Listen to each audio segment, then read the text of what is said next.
এই মন্দিরে আজকে অনুষ্ঠান চলতেছে। আমি এখানকার যারা কর্মী আছে তাদের কাছে একটু কথা বললে নেই। হ্যাঁ কাকিমা, আপনাদের আজকে কি অনুষ্ঠান চলতে আছে? দেবনাথ বাবার অনুষ্ঠান, লোকনাথ বাবার অনুষ্ঠান। দেবনাথ ঠাকুরের নামে পুজো হবে, একটা খিচুড়ি প্রসাদ হবে, আলু প্রসাদটা দেই জায়গা।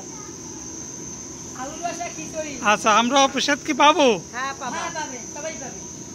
280 লোকের ভক্তবৃন্দ করে প্রসাদ রান্না হচ্ছে। হ্যাঁ, এই প্রসাদ কয়টার দিকে দেবেন?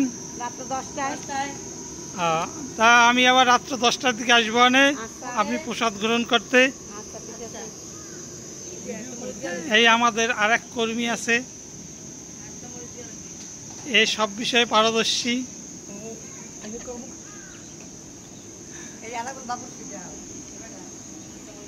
এখন আমরা মন্দিরের ভিতরে প্রবেশ করতেছি।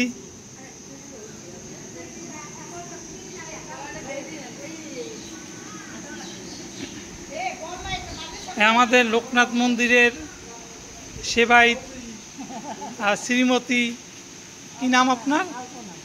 আলপনা রানী দাস।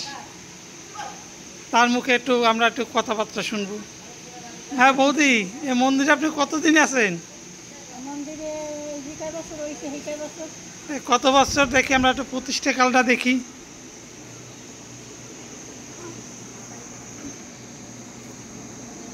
ঈশ্বর হরিপদ দেবের পূর্ণ স্মৃতি রক্ষার্থে শ্রী শ্রী লোকনাথ মন্দিরটি নির্মাণ করেন দানবীর শ্রী সোমনাথ দেব। এর প্রতিষ্ঠাকাল 2010 থেকে 2015।